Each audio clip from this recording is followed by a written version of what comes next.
Adik-adik, sebelum kita mulai ibadah kita pada pagi hari ini, Engku Selo akan mengajak adik-adik untuk bernyanyi. Mari kita bernyanyi ya.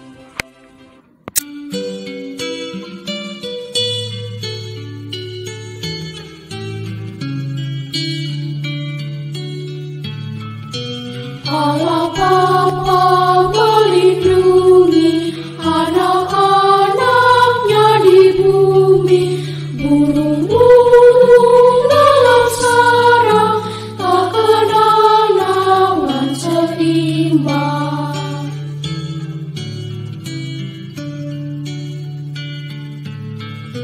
Suara anak-anak Bapa siang malam didengarnya, tiap kali mereka minta pertolongan diberinya.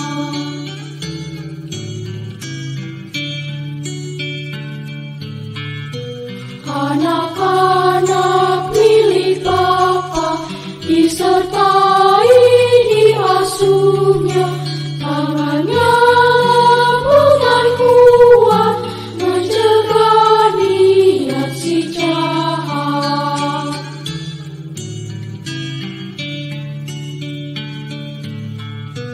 Anak-anak milik Bapa tak pernah ditinggalkannya, dilimpahkan cinta kasih agar mereka baik dan suci.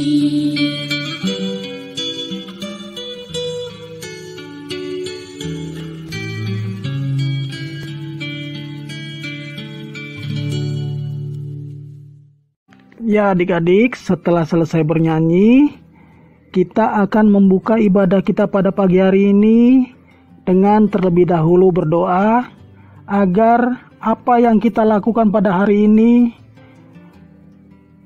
berkenan di hadapan Tuhan, mulai dari awal, pertengahan, hingga akhirnya nanti.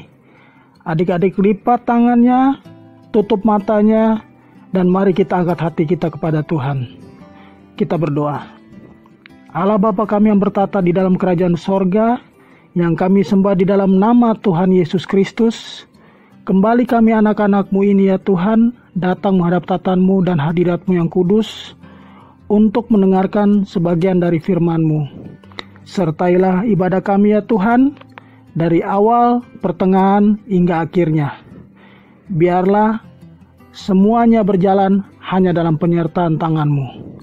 Dalam nama Tuhan Yesus, kami berdoa dan mengucap syukur. Amin. Pembacaan kita pada pagi hari ini terambil dari kitab 1 Timotius 1, ayat 12 sampai dengan 17. Timotius itu letaknya ada dalam perjanjian baru ya adik-adik ya.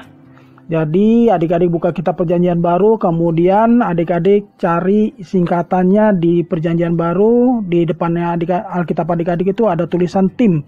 1-2 tim. Nah itu 1 sampai 2 Timotius. Ya, kalau adik-adik sudah membuka Alkitabnya, kita akan mulai membaca Alkitab. Ya adik-adik, demikian pembacaan Alkitab kita yang terambil dari 1 Timotius 1 ayat 12 sampai 17. Adik-adik, ayat yang tadi kita baca bersama-sama merupakan sebuah surat yang ditulis oleh seorang rasul atau murid Tuhan Yesus yang bernama Bapak Paulus. Tujuan dari penulisan surat ini adik-adik adalah untuk memberikan semangat kepada Bapak Timotius untuk mewartakan firman Tuhan ke suatu daerah yang bernama Efesus. Ya, jadi Bapak Timotius ini adalah salah satu dari murid Rasul Paulus. Bapak Paulus ini dia adalah seorang rasul besar dan sangat luar biasa adik-adik. Dia sangat berjasa bagi perkembangan agama Kristen mula-mula di Eropa. Mengapa dia disebut rasul besar dan luar biasa?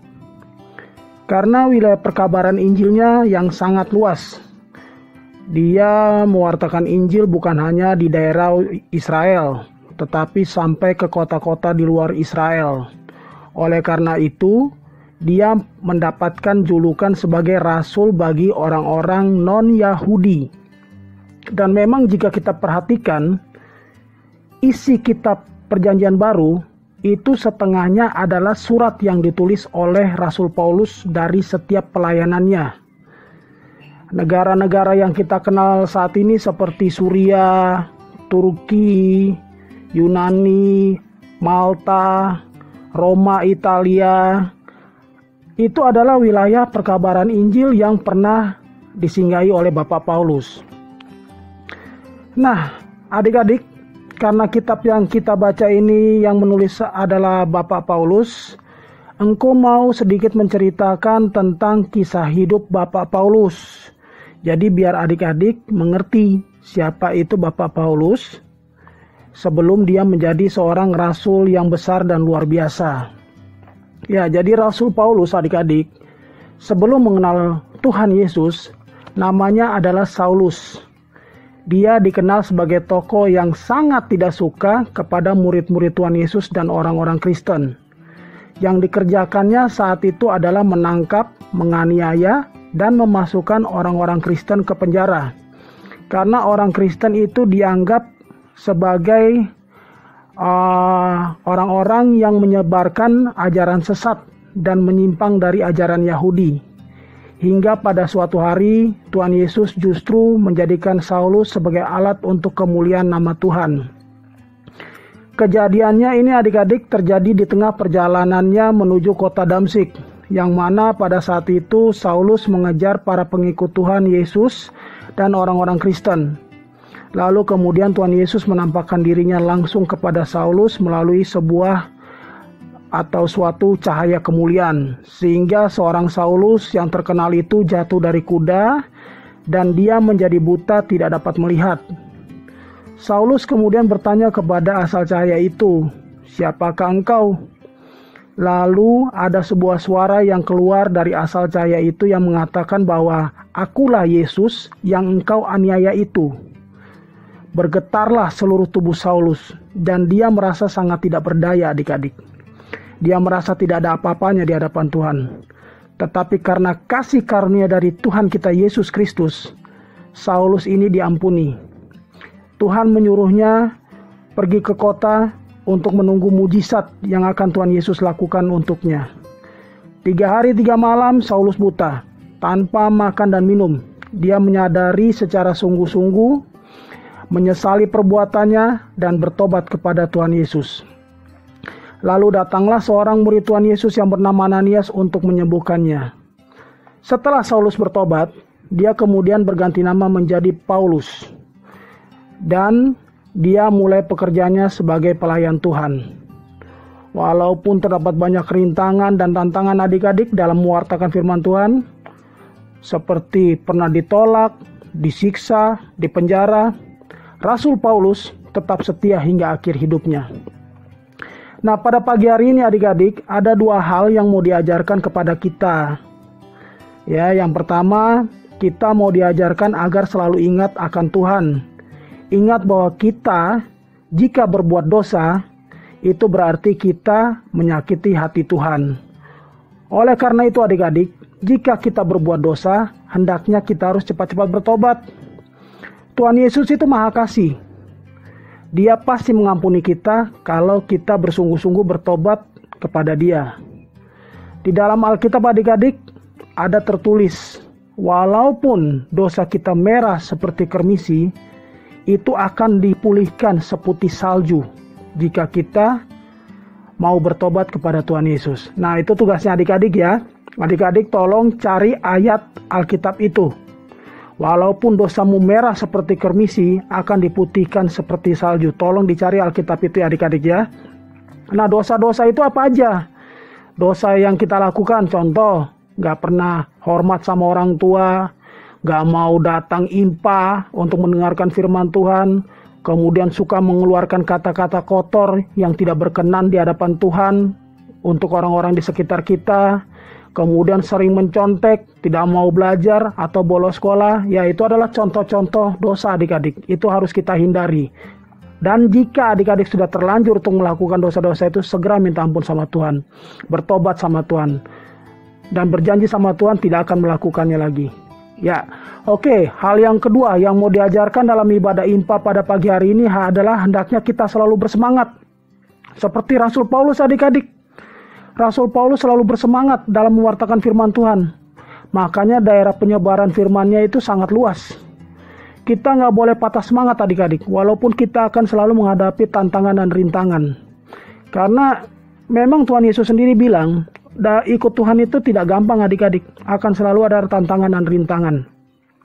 Oleh karena itu, jangan menyerah. Layani Tuhan Allah kita hingga akhir hidup kita. Dan jangan pernah adik-adik meninggalkan Tuhan Yesus.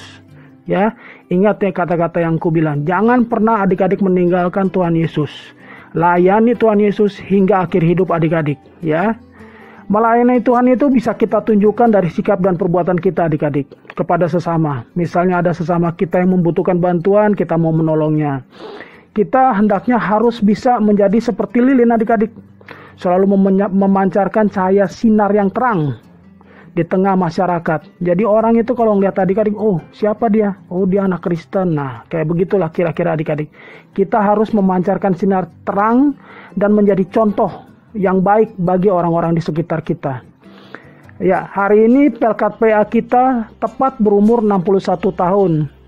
Dan itu tentu saja sudah banyak rintangan dan tantangan yang dilalui.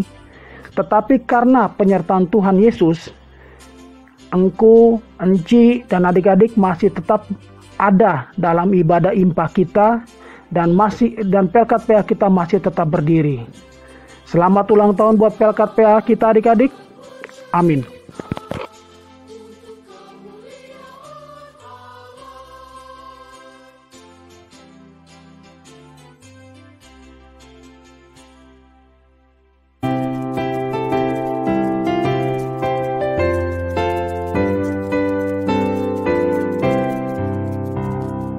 Mari mengikut jejak Tuhan Yesus, Sang Juru Selamat kudus dunia.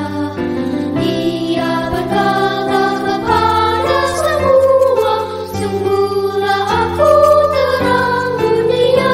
Oh alangkah baiknya jejak Tuhan Yesus pada jalan terang, pada jalan terang. Alangkah baik berjalan dengan Juru Selamat pada jalan terang.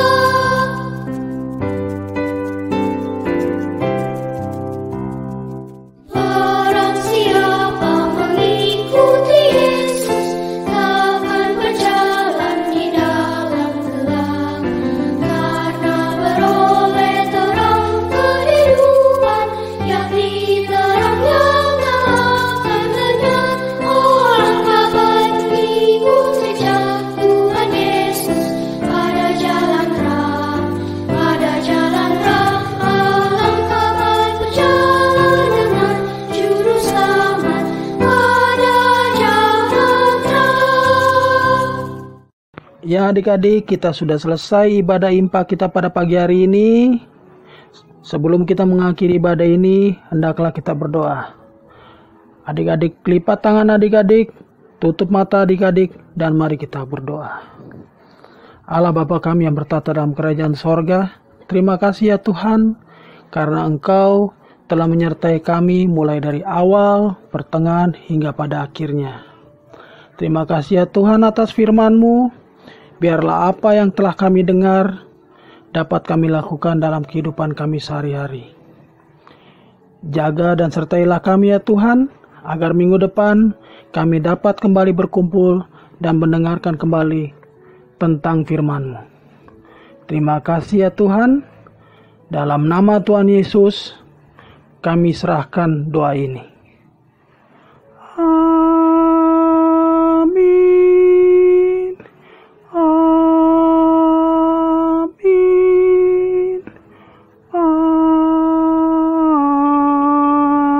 Amin. Ibadah selesai. Terima kasih adik-adik.